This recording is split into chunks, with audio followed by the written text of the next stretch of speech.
When humanity departed without a word, no one expected the Empire to fall. Part 2. The Cracks. 3 months passed. The Dominion did not collapse. It did something worse. It began to rot from the inside, slowly, quietly, in ways that no one wanted to talk about. The communication relays were the first thing to break. Humanity had built and maintained the subspace relay network along the Dominion's most important shipping lanes. It was boring work, infrastructure work, the kind of job that the Athari and the other senior species considered beneath them. When humanity volunteered to take it over decades ago, the High Council had been happy to let them. It freed up resources for more important things, like building warships and holding grand diplomatic banquets. What no one had noticed, or what no one had cared to notice, was that humanity had not simply maintained the old relay system. They had upgraded every single node, added redundancy layers, expanded coverage, and linked it all together into a network so efficient that it handled nearly 40% of all interstellar communication in Dominion space. They had done this over the course of a century, piece by piece, without asking permission and without sending a single report to the High Council about it. Now the relays were dead, every single one of them. Not destroyed, just shut down and locked behind encryption so dense that the best Dominion codebreakers could not even find a starting point. Trade convoys that had relied on real-time navigation data from the relay network were suddenly flying blind. Ship captains who had never needed to read a star chart in their lives were forced to use outdated maps that had not been updated in decades. One of them, a Valori crystal shipment worth more than the annual budget of a mid-sized colony, vanished somewhere in the Terath Nebula and was never found. Ambassador Sethavon stopped making jokes. He stood before the High Council with his crystalline body flickering in shades of deep red, which among the Valori meant barely controlled anger, and demanded that the Council take action. "This is not a minor inconvenience," he said, his voice ringing like struck glass. "This is a crisis. Our trade routes are crippled, our ships are lost, and you sit here telling us that the departure of one species is of no consequence." High Counselor Draven regarded him with the patience of someone who had been in power for a very long time. "We have the technology. Then why have we not rebuilt them?" The silence that followed was the loudest sound the assembly chamber had ever heard. The answer, which no one wanted to say out loud, was simple. They did not know how. Not really. Humanity had made it look easy because humanity was good at making hard things look easy. The actual engineering behind the relay network was generations ahead of what anyone had realized, and the people who understood it were now on the other side of the buffer zone, and they were not taking calls.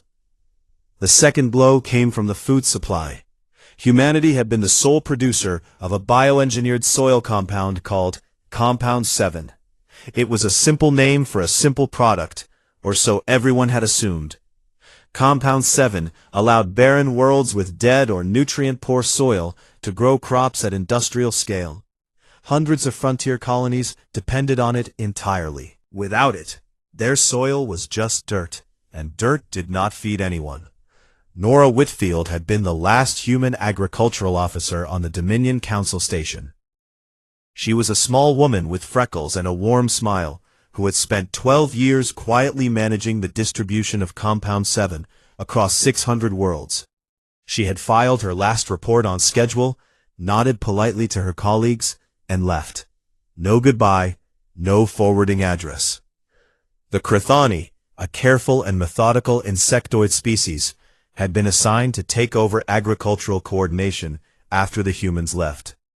Their chief scientist, Ticketh, spent 2 months analyzing samples of Compound 7 that remained in storage. Then he went before the High Council and delivered the worst news anyone had heard in a generation. "The compound cannot be replicated," Ticketh said, his mandibles clicking in a pattern that meant deep anxiety. "The molecular structure is far more complex than any of our models predicted. Humanity appears to have been improving the formula continuously for over 100 years. Our best attempt produces a version that works at 43% efficiency. To match their output, we would need a dedicated research effort lasting a minimum of 10 to 15 years. We do not have 10 years, Sethavan said from across the chamber. We do not have 1 year. There are colonies starving right now. Tiketh lowered his head. I am aware, Ambassador. I do not have a solution. The chamber fell into argument. Species blamed each other. Accusations flew. The Fenari trade guilds announced that they were raising shipping rates by 30% to cover the increased risks of operating without relay navigation. The Olani, a quiet aquatic species that controlled several critical jumpgate hubs, sent a message stating that they were reviewing their participation in Dominion trade agreements, which everyone understood to mean they were thinking about closing their gates to outside traffic.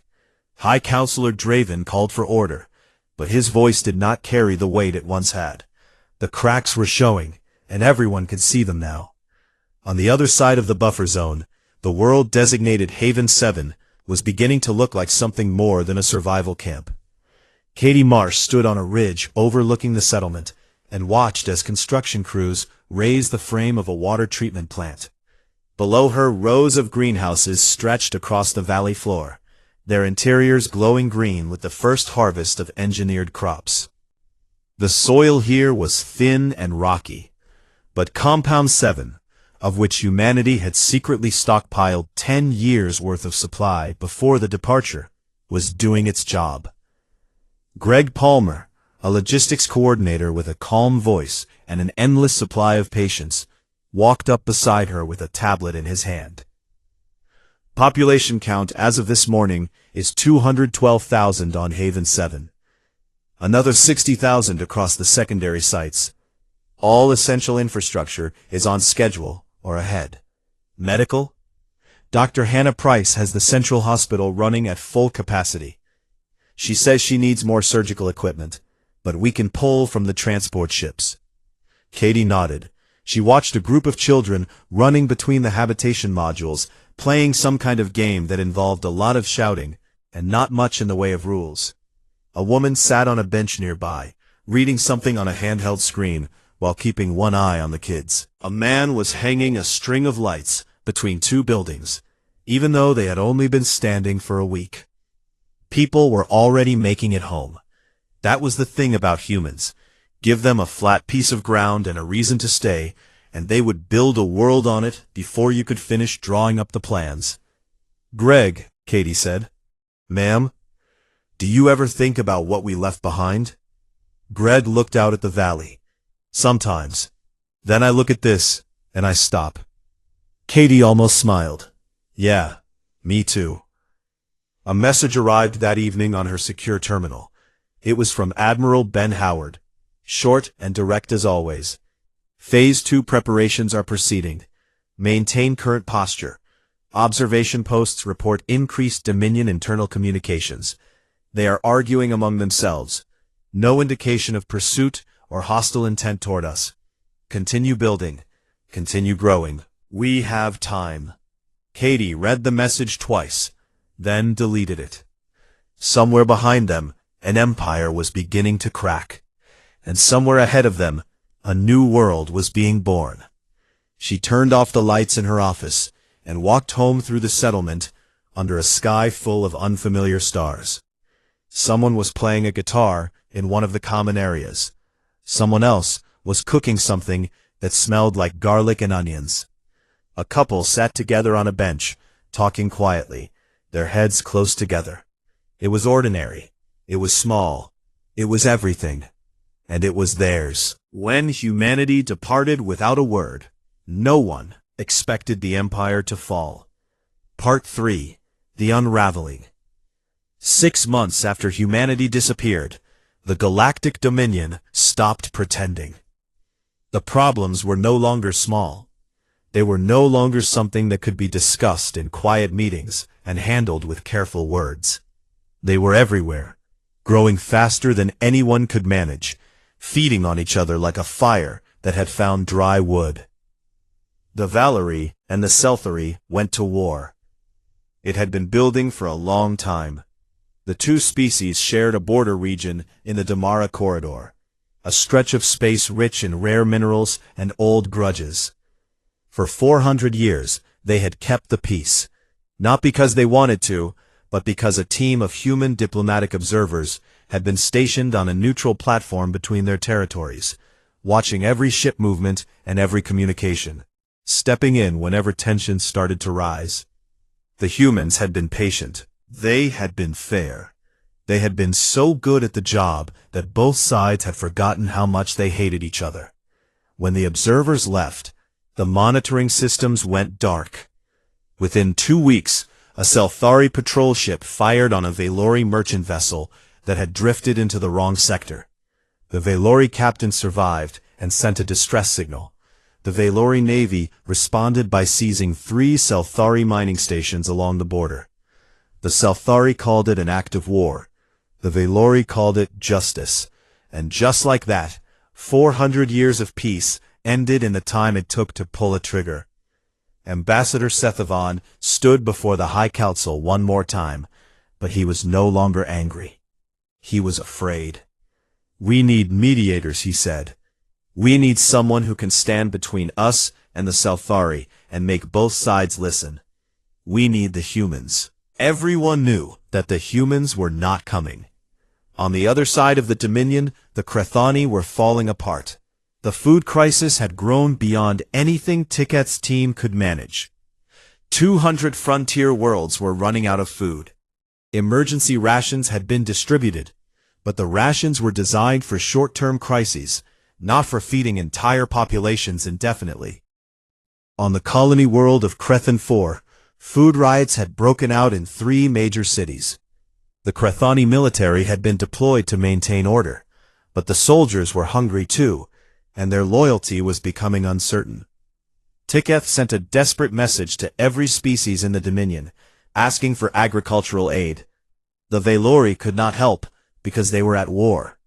The Olani refused because they had sealed their borders. The Fenari said they would help, but only at prices that the Crethani could not afford. The Aethari promised assistance, but their own agricultural capacity was limited. They had always relied on others to grow their food. They were very good at ruling. They were very bad at farming. The Olani withdrawal was perhaps the most damaging blow of all. The Olani were a quiet species. They lived in vast underwater cities on their homeworld, and in sealed aquatic habitats on their colony worlds. They did not like conflict. They did not like noise. They did not like the chaos that was spreading through the Dominion like a disease. So they did what the Olani always did when the universe became too loud. They closed the door. The problem was that the Olani controlled 7 of the Dominion's most critical jump gate hubs. These were the intersections where major trade routes crossed, the points where ships could leap across hundreds of light years in an instant. When the Olani sealed their borders, they sealed the gates too. Overnight, the Dominion was cut in half. Ships that needed to travel from the inner systems to the outer territories now faced journeys of weeks or months instead of hours. Supply chains collapsed. Military fleets were stranded out of position. Emergency communications that had already been crippled by the loss of the relay network became nearly impossible. The Dominion was not just cracking anymore. It was breaking into pieces. High Counselor Draven called an emergency session. Less than half the assembly attended. The rest had either withdrawn from the Dominion entirely or were too busy dealing with their own crises to care about what the Aethari had to say. Draven stood at the podium and looked out at the empty seats. For the first time in his long life, he did not know what to say. Vaithra, the Aethari intelligence chief, found him afterward in his private chambers. She was one of the few people who could speak to him honestly, and she did not waste time with comfort. "We need to talk about what is really happening," she said. Draven sat heavily in his chair. "I know what is happening. The Dominion is failing. It is not just failing. It was designed to fail. This is what I have been trying to tell you. The humans did not leave on impulse. They spent years preparing for this. Decades, maybe. They moved 8 million people across thousands of light years without a single leak, without a single warning sign. They shut down infrastructure across the entire Dominion simultaneously. Do you understand what kind of planning that requires? Draven looked at her. You believe this is an attack? No, that is what makes it worse. An attack we could respond to. This is an absence. They simply removed themselves, and everything they were holding together came apart. They did not fire a weapon. They did not make a threat. They did not even leave a note explaining why. They just left, and they knew exactly what would happen when they did. Why? Draven asked, and his voice sounded older than it had that morning. Why would they do this? Vaithra pulled up a data screen and showed him a record. It was a list of every request, proposal, and petition that humanity had submitted to the High Council over the past 300 years. There were thousands of them. Requests for representation on trade committees, proposals for shared research programs, petitions for recognition of human contributions to Dominion infrastructure, applications for senior advisory positions, formal complaints about human workers being overlooked for promotion in joint military operations. Every single one of them had been denied, ignored, or lost in bureaucratic processing. 300 years, Vaithra said quietly. 300 years of asking to be seen. 300 years of being told to wait, or to be patient, or that their concerns were noted and would be reviewed at a later date. And not once, not a single time, did anyone in this government take them seriously. She closed the screen. They did not leave because they were angry, Counselor. They left because they finally accepted that we would never change.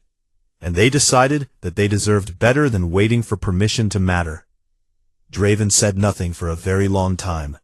On Haven 7, the colony had grown beyond anything Katie Marsh had imagined during those early days of sleeping in cargo containers and eating emergency rations. The central settlement now had a name. The people had voted on it. They called it New Canton, after a town on Earth that none of them had ever visited, but that someone's grandmother had told stories about. New Canton had streets now, real streets, with names and signs. It had a school that was already too small for the number of children who needed it. It had a market where farmers from the greenhouses sold fresh vegetables and fruits grown from seeds that had traveled 6,000 light-years in sealed containers. It had a park with a pond that the engineering team had created by diverting a small underground spring, and someone had stocked it with fish bred from genetic samples carried aboard the colony ships. Katie walked through the market on a Tuesday morning, which they still called Tuesday, even though the days on Haven 7 were 26 hours long, and the weeks did not match up with anything from Earth. She bought a bag of apples from a farmer named Pete Russell, a big man with sunburned arms who had spent his previous life maintaining sensor arrays on the edge of Selthari space. "How is the crop?" she asked. "Best one yet," Pete said, grinning. "Soil is getting better every season. Nora Whitfield sent us a new batch of the improved compound last week. She says next year we might be able to grow wheat in open fields instead of just greenhouses. That would be something. Governor, can I ask you a question?" "Sure." Pete leaned forward slightly. "Are we going to be okay? I mean really okay. Long term. Are we going to make it out here?" Katie looked at him, at his sunburned face and his hopeful eyes, and the basket of apples he had grown on a planet that had been bare rock 2 years ago. She looked past him at the market, at the people buying food and talking and laughing, at the children chasing each other between the stalls, at the buildings rising on the hillside above them. "Yeah, Pete," she said, "we are going to be okay."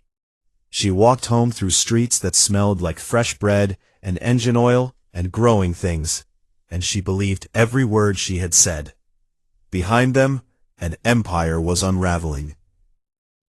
Ahead of them, a civilization was being born. And the distance between those two things grew wider every single day. When humanity departed without a word, no one expected the empire to fall. Part 4. The Fall. 1 year after humanity left, the Galactic Dominion broke. It did not break the way most empires break, with a great war, or a revolution, or a single terrible moment that everyone remembers. It broke the way a bridge breaks when the bolts have been rusting for years and no one bothered to check. One day the weight was just too much, and the whole thing came down, and everyone stood around afterward, asking how it could have happened when the answer had been right in front of them the entire time. The Valori-Selthari War had spread beyond the Damara corridor and was now pulling in neighboring species on both sides. The Norith, a reptilian species with a long memory and a short temper, sided with the Selthari because of a trade agreement that went back 2 centuries. The Palai, a species of winged beings from the gas giant colonies, sided with the Valori because the Selthari had once insulted their ambassador at a state dinner. Wars that should have been about territory and resources became about pride and old grudges, and the fighting grew worse with every passing week. The Crethani food crisis had become a full catastrophe. 12 frontier worlds had declared emergency status. On Crethan 6, the colonial governor had been overthrown by a military commander named Chithric, who announced that he was seizing all food stockpiles and distributing them according to his own judgment. Other colonies followed his example. The Crethani homeworld lost contact with its outer territories, and no one could say for certain which colonies were still loyal to the central government and which had gone their own way. The Fenari, who had always been merchants first and citizens of the Dominion second, saw which way the wind was blowing and began pulling their assets out of every unstable region. They moved their trading fleets to neutral space, set up independent stations outside Dominion borders, and quietly began charging triple rates for any service that required entering a conflict zone.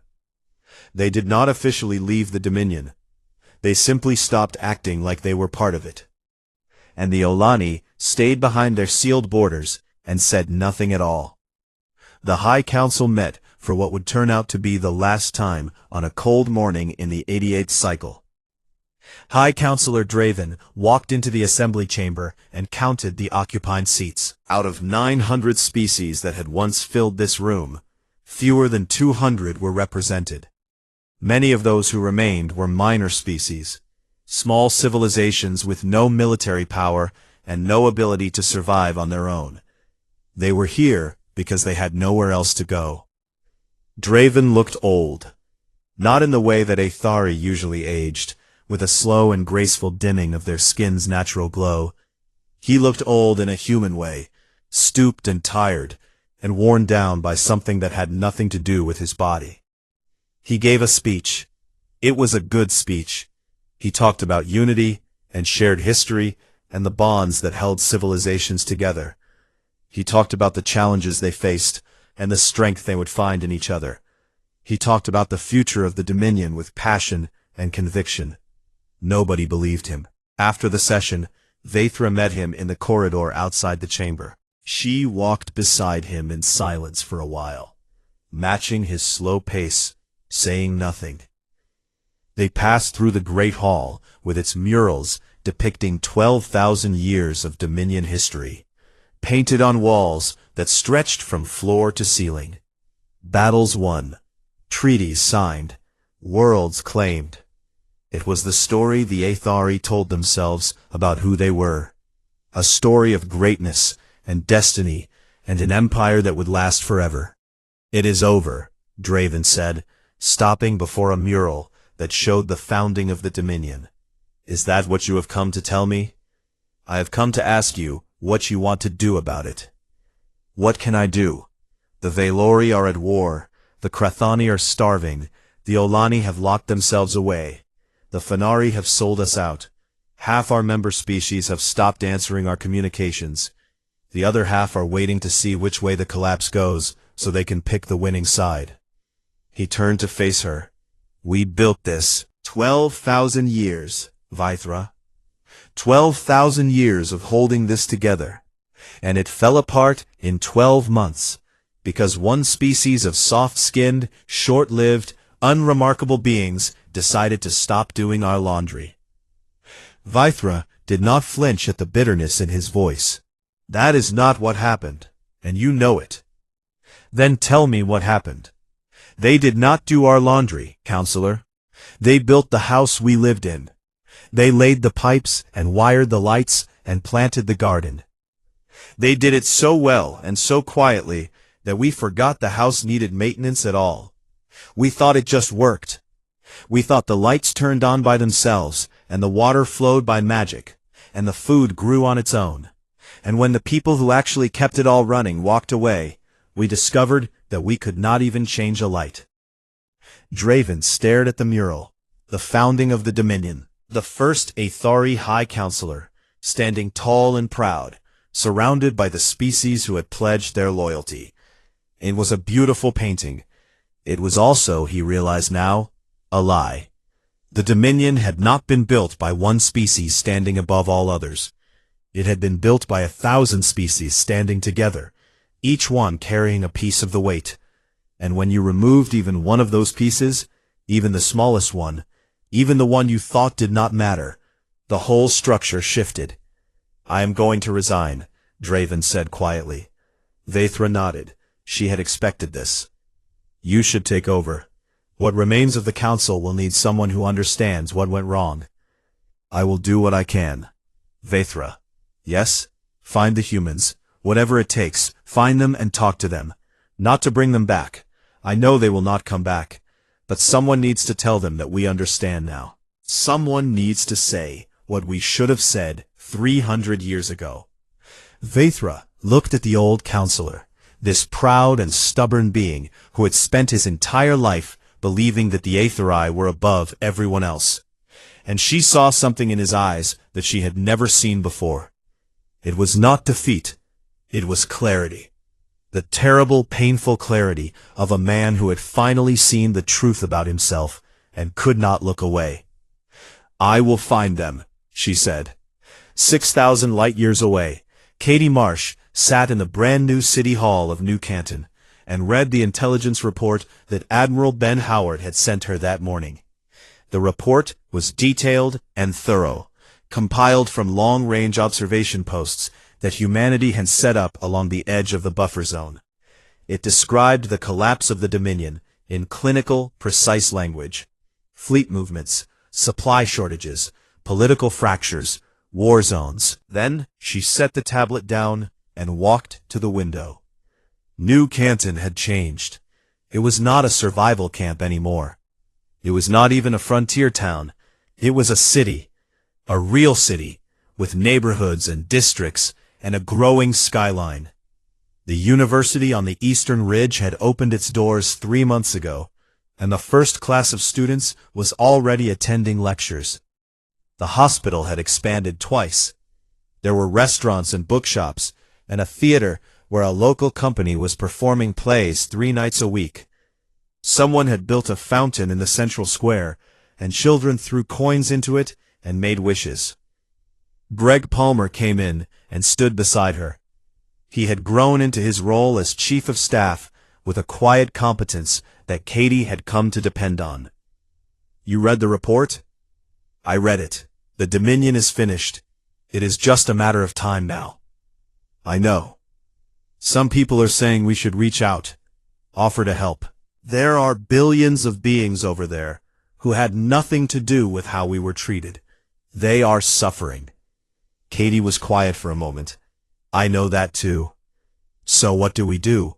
Nothing. Not yet. We are not ready. We are still building. Our people come first. When we are strong enough, when we are stable enough, when we can help without putting our own survival at risk, then we will talk about it. Greg nodded. Fair enough. Greg? Yeah? Are we the bad guys for leaving? Greg thought about it. Really thought about it. The way he thought about everything. Carefully and honestly. No, he said finally. We are not. You do not owe your loyalty to someone who never saw you as a person. You do not owe your labor to someone who never said thank you. We asked them to see us for 300 years, and they refused. We did not leave to hurt them. We left because staying was hurting us. Katie looked at the fountain in the square below, at the children throwing their coins, at the wishes they were making in this strange new world under unfamiliar stars. Yeah, she said softly, that is what I thought too. When humanity departed without a word, no one expected the empire to fall. Part 5. The New Dawn. 2 years after humanity walked away from the Galactic Dominion, a small Athari scout ship appeared at the edge of the buffer zone. It was alone. No escort fleet, no weapons powered. Just a single vessel, barely larger than a shuttle, drifting slowly toward the invisible line that separated the old empire from the new territories. It broadcast a message on an old human communication frequency, one that had not been used in decades. The message was simple, and it repeated every 30 seconds. This is Vaithra of the Athari. I am requesting contact with any human authority. I come without weapons and without demands. I come to talk. The message ran for 6 hours before anyone responded. Admiral Ben Howard picked up the signal from his flagship, the carrier's Steadfast Horizon, which was stationed at the border as part of a permanent observation force. Howard was a careful man who did not make quick decisions. He listened to the message 3 times, verified the ship's signature, confirmed that it was alone and unarmed, and then spent another hour thinking about what to do. He called Katie Marsh. "We have a visitor," he said. Katie was in her office in New Canton, reviewing the plans for a new agricultural district that would expand food production by 30% over the next year. She listened to Howard's report, asked a few questions, and made her decision. "Let her through. Bring her to Haven 7. I will meet with her." "Are you sure about this? She is Athari intelligence. She is not coming here for tea." "I know exactly who she is. Bring her in." Vaithra's ship was escorted through human space by 2 patrol corvettes that stayed close enough to remind her that she was a guest, and far enough to show that she was not a prisoner. During that time, Vaithra watched through her viewport as they passed 3 human colony worlds, all of them lit up with the unmistakable signs of active civilization. Cities glowing on the night side, orbital stations busy with traffic, cargo ships moving between worlds in steady, organized lines. She had expected camps. She had expected desperation. She had expected a species barely holding on. What she saw was a civilization that was thriving. They brought her down to Haven 7 in a human shuttle, landing at the main port outside New Canton. The cities spread out before her as they descended, and Vaithra pressed her face to the window, like a child seeing something for the first time. It was not the biggest city she had ever seen. It was not the most beautiful. But it was alive in a way that the Dominion's capital had not been alive in a very long time. There was energy in it. The feeling of people building something they believed in. Katie Marsh met her at the landing pad.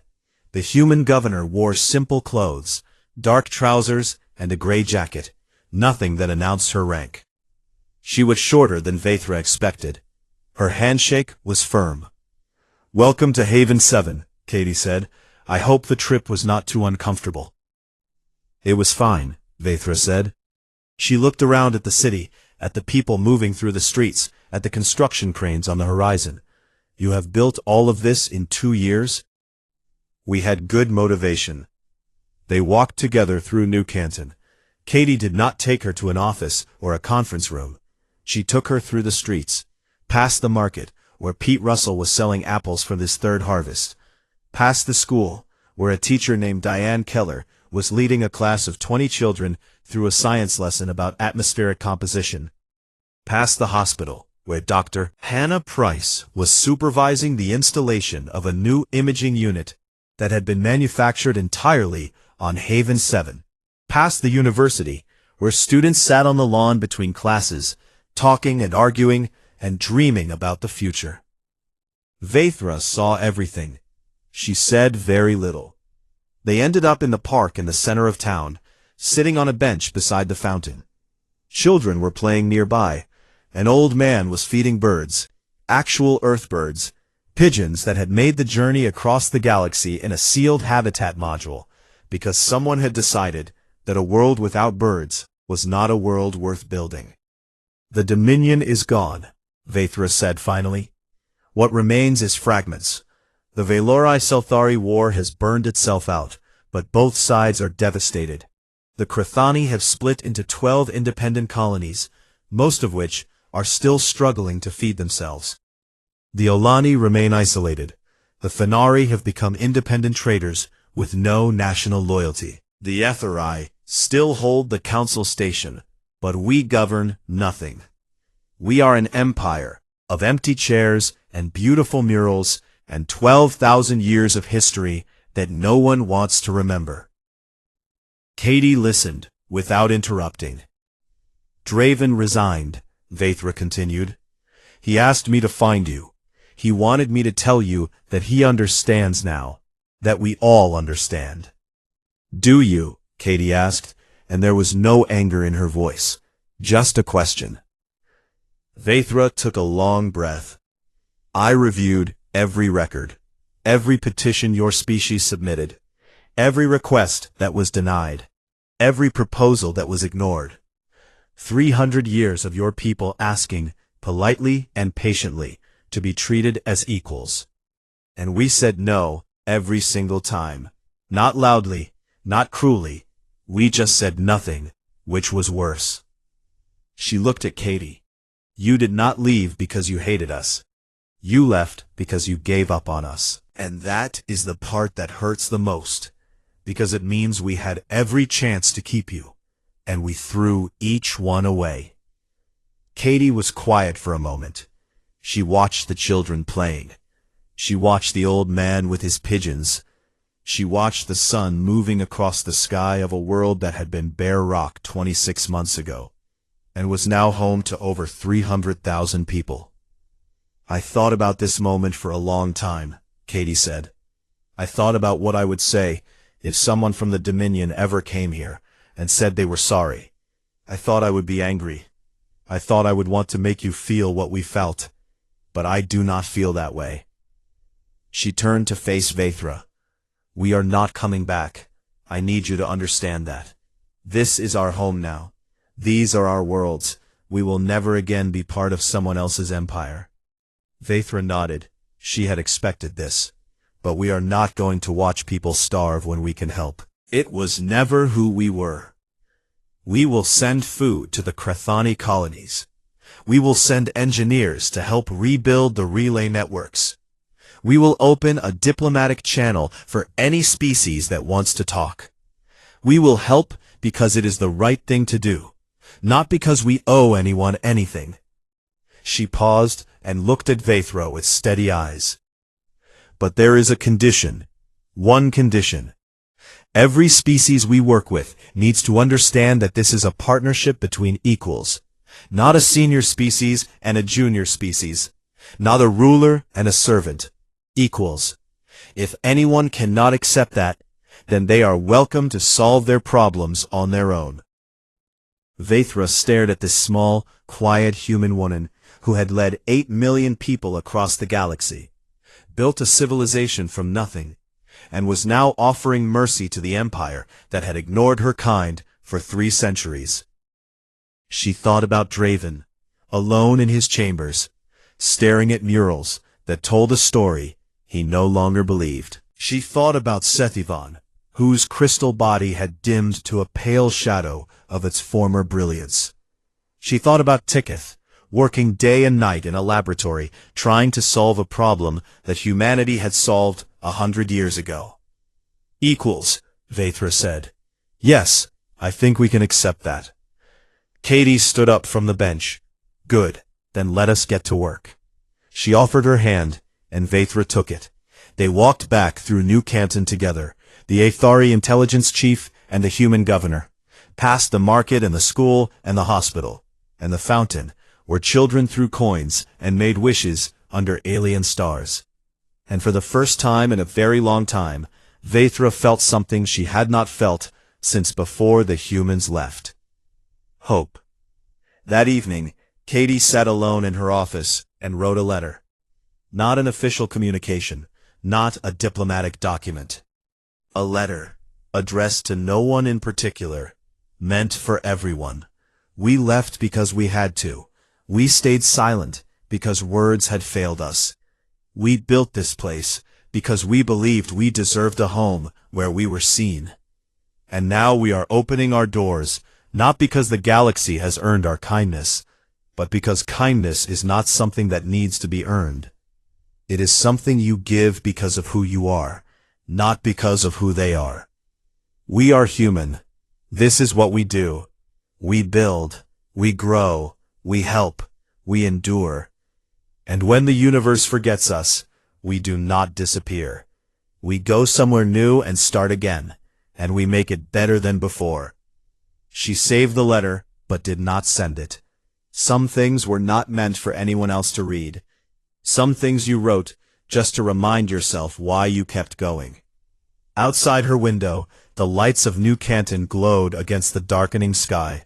300,000 people, living and working and loving and dreaming on a world that had been empty rock 2 years ago.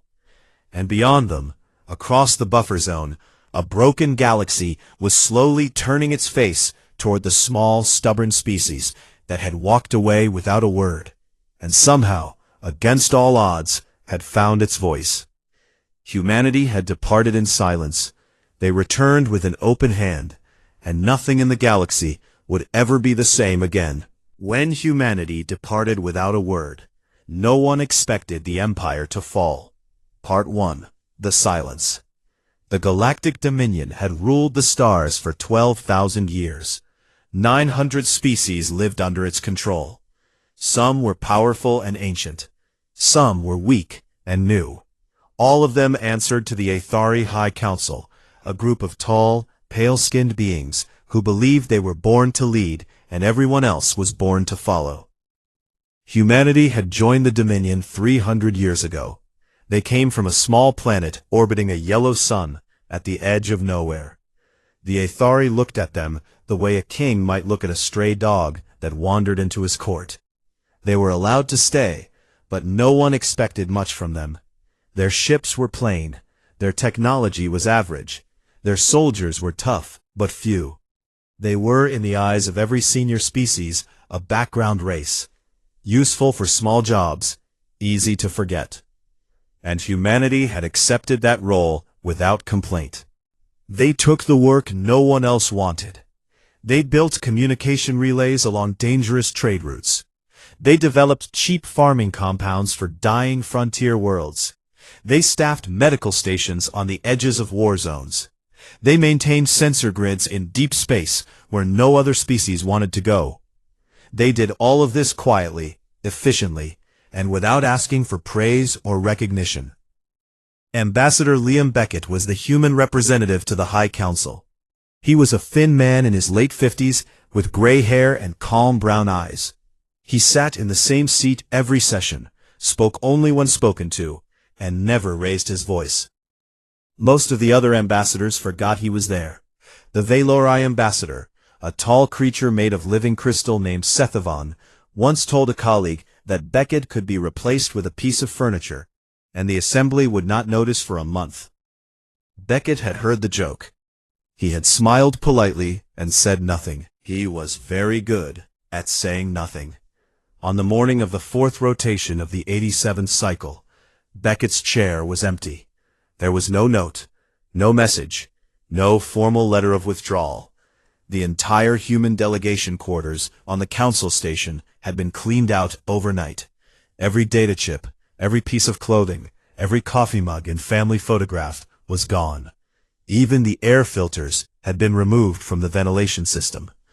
Within hours, reports started coming in from across the Dominion. Every human colony had gone dark. Every outpost, every trade station, every military base. Ships that had been docked at Allied ports had departed during the night. Communication relays that humans had maintained along 14 major shipping lanes had shut down simultaneously.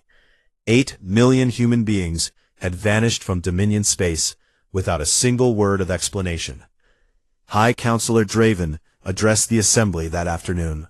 He was the oldest member of the Etheri ruling body, a being of immense calm and absolute certainty in his own superiority. He folded his four-fingered hands on the podium and looked out at the gathered ambassadors with an expression that was almost bored. "A minor species has chosen isolation," he said. "This is their right under Dominion law. It is of no consequence to the functioning of this body or the stability of the Empire. We have endured the departure of species before. We will endure this." The assembly murmured in agreement. A few ambassadors nodded. Sethavon leaned over to the Fenari delegate beside him and whispered something that made them both chuckle. No one was worried. No one thought it mattered. That was the moment the Dominion began to die. They just did not know it yet. 6,000 light-years away, on the far side of the vast empty region known as the Buffer Zone, Lieutenant Commander Katie Marsh stood on the bridge of the deep carrier Resolute Dawn and watched the stars move past the viewport. She was a woman of 38, with short dark hair, and the kind of face that did not give away what she was thinking. She had received the recall order 6 months ago, hidden inside a routine supply report. The instructions were simple and absolute. Come home, bring everything, leave nothing behind, tell no one. Around the Resolute Dawn, 1,400 human ships moved through the darkness in perfect formation. Colony transports carrying families, freight haulers loaded with equipment and supplies, research platforms that have been broken apart and rebuilt as mobile stations. All of them running silent, all of them moving fast, all of them heading toward a destination that most of them had never seen. Katie turned to her communications officer, a young man named Danny Cook, who had a round face and quick hands on the console. "Anything behind us?" Danny shook his head. "Dominion comm traffic is up. Sounds like they are confused, but nothing aimed at us. No pursuit signals." "Good. Keep the blackout tight. How long until we cross the boundary?" 31 hours, ma'am." Katie nodded and looked back at the viewport. Behind them, somewhere in the immense distance, the Dominion carried on with its business, confident that nothing important had changed. Ahead of them, there was nothing but empty space and the faint light of unclaimed stars. She thought about Liam Beckett. She had met him once at a diplomatic reception, years ago. He had been standing alone, by a window, holding a glass he was not drinking from, watching the alien dignitaries move through the room like he was studying animals in a zoo. She had asked him why he looked so tired. "Because I have spent 15 years talking to people who do not hear me," he had said, "and I have finally realized that they never will." Katie had not understood what he meant at the time. She understood now. She did not look back. None of them did.